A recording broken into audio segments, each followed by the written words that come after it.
Yes! Going live, going live, going live. What are we going to do today? We're going to do a Thai potato curry, right? So I love curry. Thank you, people from India. We're turning on the stove over here. Let me get low so you can kind of see my head. Uh, Aaron is back in the background. We are going to make this potato Thai curry, Thai potato curry. And it's got a lot of very simple ingredients. We're going to put some soy sauce in the pan. We're going to put a little rice vinegar because we're not using oil, right? So on the show, we're doing like the oil-free version, the forks over knives, the hardcore plant-based. Here's what we try to usually cook like. I can talk a little bit about the hierarchy of health and how I believe that the whole plant is the best, and then staying away from as much processed stuff as you can. But sometimes we use Erin throwing stuff around on the floor. So she's putting a 2 cloves of garlic, which I minced earlier, and then some ginger, about a tablespoon of ginger. She's putting that. She's going to put about a half a teaspoon. We don't measure here with measuring spoons. We do kind of the Rachel Ray way. Here, yeah, just pull that top off. Let me pull that top off. Let me help you here, kid. All right, so a half a teaspoon. We're just kind of eyeballing that. We're using a big spoon. I call a small spoon. So if you go out and you buy a pack of utensils that have forks and spoons, typically they come with 2 sizes of spoon. And so typically what I'm doing is I just use the smaller spoon. I call that a teaspoon. It's kind of the Rachel Ray of measuring stuff.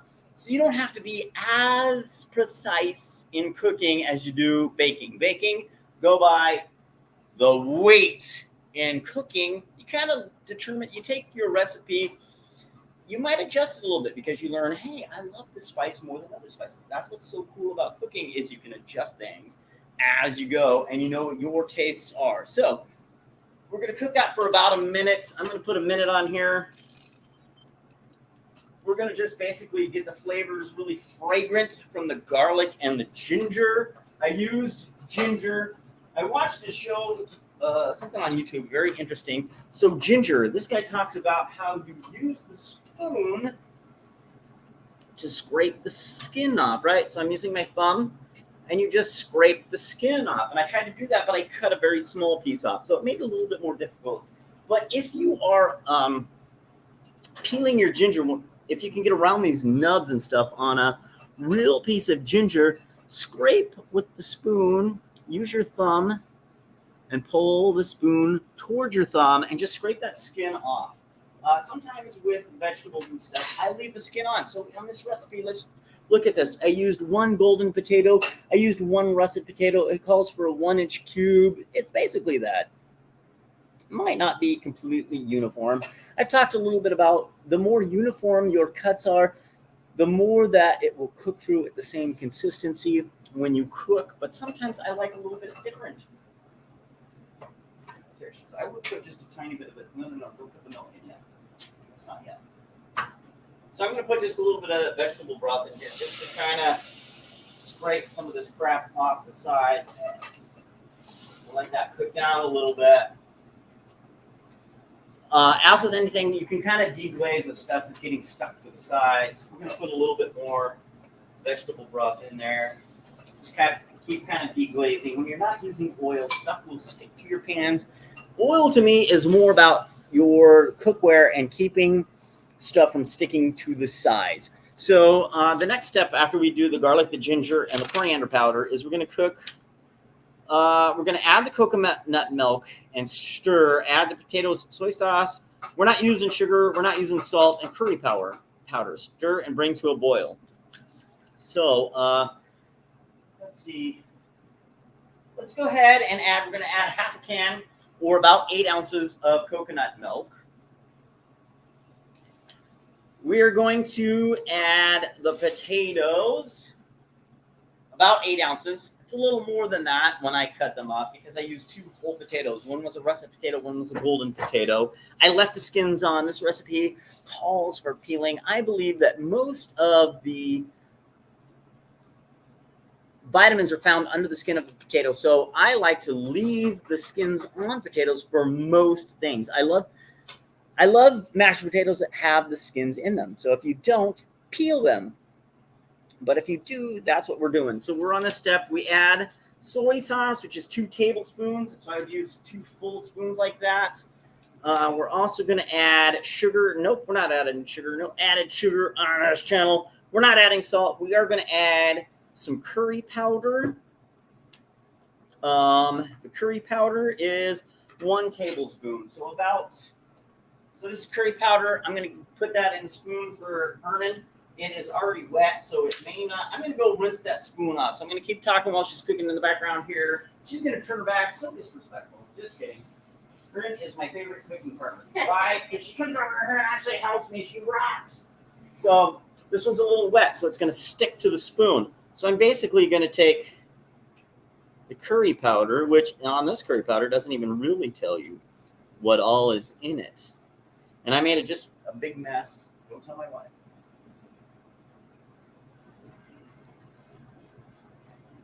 We're going to bring that to a boil. So bring that heat up a little bit. We're going to bring this to a boil. And we're going to cook that until it comes to a boil. And then we are going to put some vegetable broth. The vegetable broth is 1/2 cup. So I'm going to get that ready while Erin is just making sure stuff is kind of not sticking to the sides.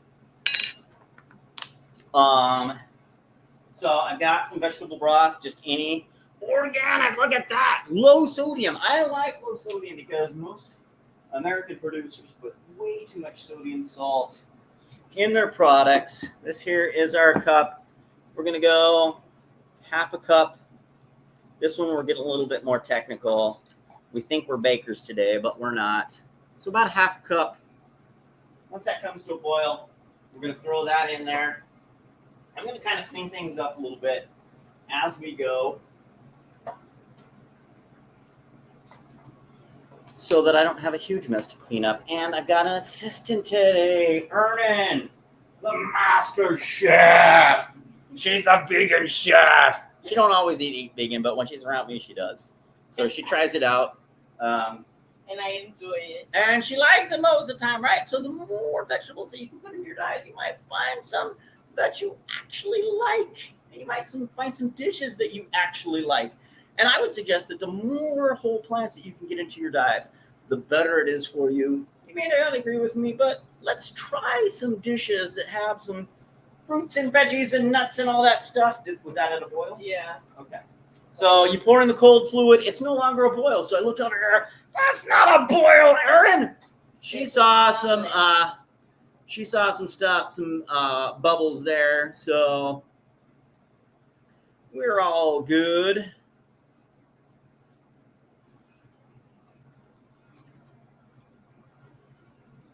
So basically, we're going to let this sit for now. We're going to bring that back to a boil. Once that comes to a boil, we're going to put a lid on it. We're going to let it simmer for 20 minutes. It's not to a boil yet. So, and we're all, like I said, I'm trying to keep these shows to about 30 minutes just so that we know that you guys don't have any attention span. If you're anything like me, over time, your attention span has gotten less and less. So we try to make this a little bit interesting. We talk about things that I think that are healthy, things that will hopefully prevent you from having heart disease, stroke, diabetes, all the different diseases that I think that it's wise to stay away from. Prevention is key. Sometimes the prevention is the hardest part. I'm going to go in here and just kind of stir this around. This had a little bit of the coriander, a little bit of extra coriander. I'm going to try to get some of the stuff off the sides here. Oh, yeah. When did the onions go in? After it boils in, and then you put the lid on. Ah, okay. So look at that. So vegetable broth, bring that, add the onions in. So we're going to let this boil up a little bit more. We're starting to see a few bubbles there. I would call that a simmer when you're getting just a few bubbles. We're going to let that come to a full boil. We're going to throw the onions in. 8 ounces of onions. I cut those with the mandolin. Maybe we'll go over a little bit of that. Very thin slice. I like a thin slice onion when I can do it. But once again, I talk a little bit about like sometimes I like the consistency different. So if I'm not consistently cutting stuff at the same thickness, it's okay for me. But maybe for you, you like everything cooked to the same level. And so in that case, I would use a mandolin slicer, right? So that helps you keep everything consistent. So let's go ahead.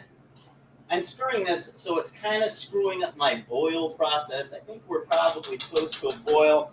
I'm going to bring the spoon. I'm going to set it. I'm going to get it all over Erin so that she has to clean her clothes as soon as she gets home. Like I did last time. Last time she was here with us, she put what was it? Tomato paste. Something went all over her. It was cool. Oh, I forgot to use my. Hey, we've got those for sale. These are kind of men. Well, what I'm going to ask you is if you're female and you would like something, a cool design, I would like to know what it is, right? For me, this is kind of cool. Men cooking veggies, right? So if you're female, what would be a kind of a cool design for an apron for you, especially if you're on the road to cooking more veggies for yourself, learning how to be, in my opinion, what is more healthy. Learning the hierarchy of health. We talked a little bit about, right? Like if I could find a coconut and separate out the milk, probably better for you. The lining in the cans used to be really bad because they had BPA. Maybe they're getting better. I would suggest that the more you can get away from cans, the better. But for convenience sake, cans are amazing. So if you can't, get some cans, get some of the stuff, beans, coconut milk, some of these things. It's good to have cans already ready to go. So it makes for convenience. So Erin is just kind of incorporating the onions here. We're going to turn the heat down. Probably, she already did to 5. Huh? We're going to throw a little. Erin is worried, right? So I think the curry should be kind of thick. We're going to put a little bit more vegetable broth in there. It's our recipe. Let's do what we want with it. Let's experiment. Let's learn what works for us. So, did you turn this down already? Let's turn this down a little bit. We're going to put that at a 3. We're going to put the lid on. We're going to set the timer for 20 minutes, 15 to 20 minutes. We're going to set it for 15 minutes because we're going to check it in 15 minutes. I'm going to check it a little bit before that. We've been on for 12 minutes. We're going to be on for half an hour. This may not be completely done when we are done. If you're on YouTube and you would like to see what it looks like after we're done, go to Facebook. Maybe I'll figure out on YouTube how to post some videos. Maybe I'll spend some time posting some videos on YouTube, what it looks like afterward. Maybe you can watch us mowing down on this dish when we're done, and you can tell, you can read in our faces what we're really experiencing at the time. Did we really like it, or was it complete crap, right? So over time, I've learned that some of the recipes that I've done, I didn't do such a great job. Once again, I'm experimenting, so I'm not always using exactly the recipe that I find online. If it calls for oil, I'm not putting oil in there, right? And to me, some of the biggest reasons that you use oil is to protect your pans, not let the ingredients stick. You can do that with water-based things like soy sauce. Today we used rice vinegar. So the original recipe called for 2 tablespoons of oil.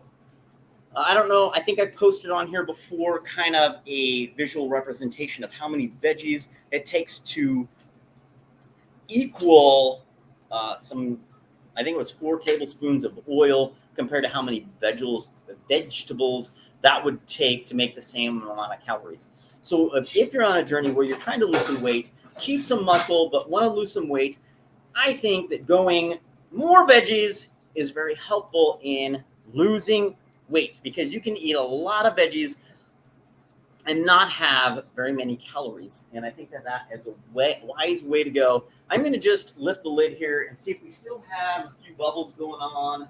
I'm going to turn that up just a hair. We're going to go to 4. I'm going to put the lid back on. I'm going to let it keep the heat. Like I said, we're going to go live for about 30 minutes. If there's any questions, feel free to post those. We'll answer those as we go. As we go, we're going to get Erin hiding over here to say more and more so she doesn't threaten me with knives like this, right? So she gets frustrated when she can't speak on camera and she might cut me. And we've talked about Mark doesn't like to be cut. He don't like meat. Well, he did like meat when he ate meat. He stays away from meat for health reasons. I think it's healthier to go no meat. When I was younger, I ate total and complete crap. I lived in the drive-thru. I ate at all the hamburger shops. Now, I think that for longevity's sake, I am staying away from meat. Will I ever eat meat again? Maybe if I go to another country and there's a dish that looks interesting, maybe I'll try some meat, right? But I don't eat it very often. I haven't eaten any meat probably in at least a year. I don't eat any cheese. I don't eat any eggs. I think that there's reasons that are for that. If you limit those, they may be okay, but I would suggest to you that those people that are in blue zones live the longest, eat very, very little of those things. So, having said that, I think that it's the hierarchy of health, making the best choice that you can while you're out and about. So, if your goal is you already have a disease, look into what vegetables can do for you because there's a lot of phytonutrients that are in vegetables that are not in some of these other things. And some of those phytonutrients are very good for your health. Some of the drugs that we have developed over time have been derived from plants.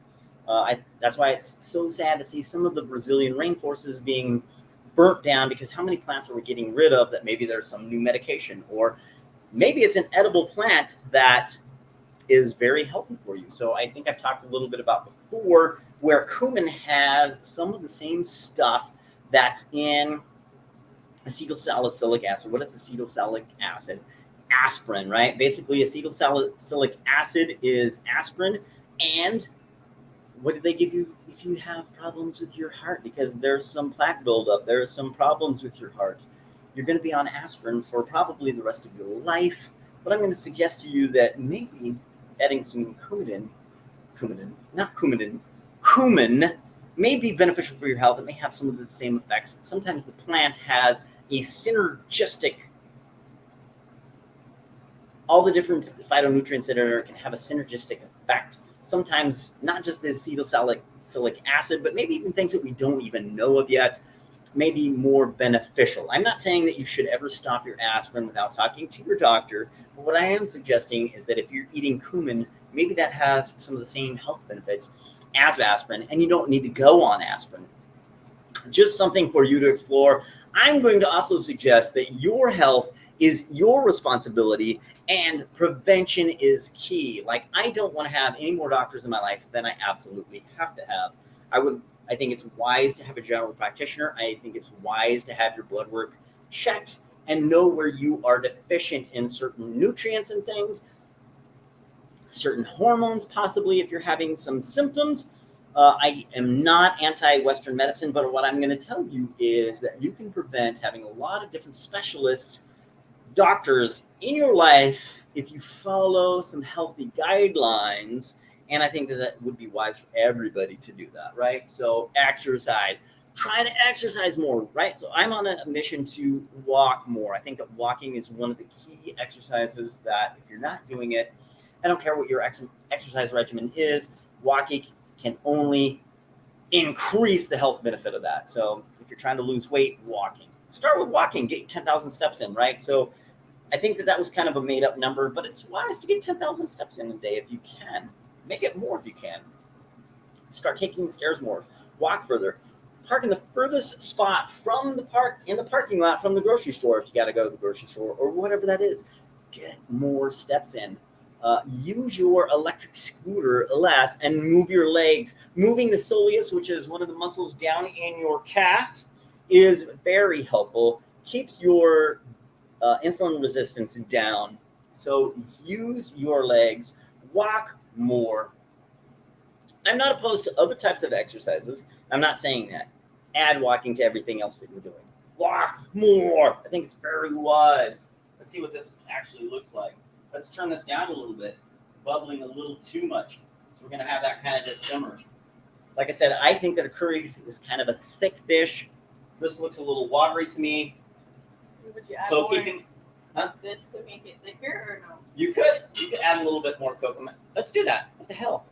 It's supposed to be 8 ounces. This is a 14 ounce, so it should be probably a little bit more than half a can. We used about half a can. Let's pour a little bit more coconut milk in there. What the hell? If it's too much, you learn like next time, hey, I don't put as much coconut milk in as this recipe because I don't like this recipe, right? So we're going to just stir that coconut milk around a little bit. We should have probably got some rice to pour this over. We're going to eat this curry by itself, but this curry would be amazing from what I've read, poured over some sort of grain. Rice is used almost everywhere. India, the Orient, rice is an amazing thing. Let's talk a little bit about rice, right? So I eat a lot of brown rice. Now, what you got to be careful with brown rice is that it has more arsenic, right? Arsenic is not good for you, but it has a lot of the rest of the grain, right? So some people are worried about gluten. I'm not intolerant to gluten. I don't think that gluten is going to have a big problem for me. If you did have celiac disease, you want to stay away from gluten. Otherwise, I think that the whole plant is better for you than breaking it up. So processed white flour is not as good for you as a whole grain of wheat. So if you were cooking wheat, I think that would be amazing. Sprouted grains are very good for you. So the Wonder Bread is not as healthy for you as the Ezekiel bread, where it's sprouted grains. They don't use any extra sugar or highly processed plants, right? So the further you get away from the processing of the plant, the better it is for your health. And that's what I'm going to suggest to you. Do you have anything to add to that? Someone who's gluten intolerant, would they use just white rice, or is there something else that they would use? I am not a great nutritionist in that respect, but a lot of grains can have their gluten removed. I think that white rice is considered gluten-free, so gluten is part of the grain, and people that have celiac disease, this negatively affects them. They can lose weight, all sorts of things. So if you do have celiac disease, stay away from gluten. And maybe I'll do some more reading on that. I am not gluten intolerant. I do not follow a gluten-free diet. I think it became a fad for a while, and almost everybody was using the gluten-free diet because, celiac disease is kind of a new thing. There's not a lot of people that have celiac disease, and unless you have celiac disease, I think that gluten is good for you. So I'm not going to be the person that preaches to you to be on a gluten-free diet unless you have a legitimate diagnosis that gluten is bad for you, and that usually comes with an allergist or a gastroenterologist that is specific to celiac disease, knows a lot about celiac disease. And so I would suggest you don't need a gluten-free diet unless you do have celiac disease. There may be other disease processes out there that you would need to be on a gluten-free diet, but I don't think the majority of people need to be on a gluten-free diet. Now, there is some indication that maybe wheat can affect the bowel and stuff like that. I think whole grain, once again, is better for you than processed grain. And as with everything, variety is the spice of life. The more vegetables that you can get into your diet, the more fruits, the more nuts, the more seeds, I think it's only better for your health. So that's what I would suggest. Have a variety of different things. If you're eating the same thing every day, mix it up a little bit. If you eat meat every day, maybe you want to have a meat-free meal, meat-free day, right? Try it out. See if there's Meatless Monday. Meatless Monday. Have you ever heard of Meatless Monday? Try no meat for a day. Go Monday. Just do it. Try it yourself. You might find a fruit. You might find a few fruits and a few vegetables that you actually like the taste of. And I'm going to suggest to you that would be better than going to McDonald's for lunch. So anyway, that's just my thoughts. Take it or leave it.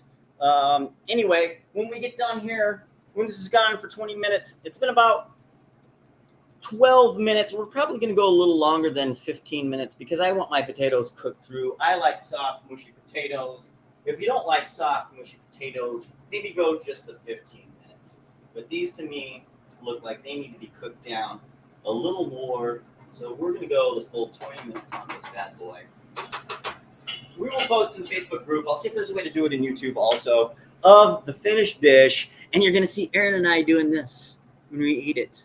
And if not, then you'll know, hey, maybe I don't make that dish. Anyway, You guys have a great Saturday. It was great cooking with you. If anybody wants to come and join us, or me, or whoever's here on that Saturday, I would love to have some company. I would love to try your dish. Do you have an amazing plant-based dish that you would like to teach me or both of us to cook? We would love to have you on the show.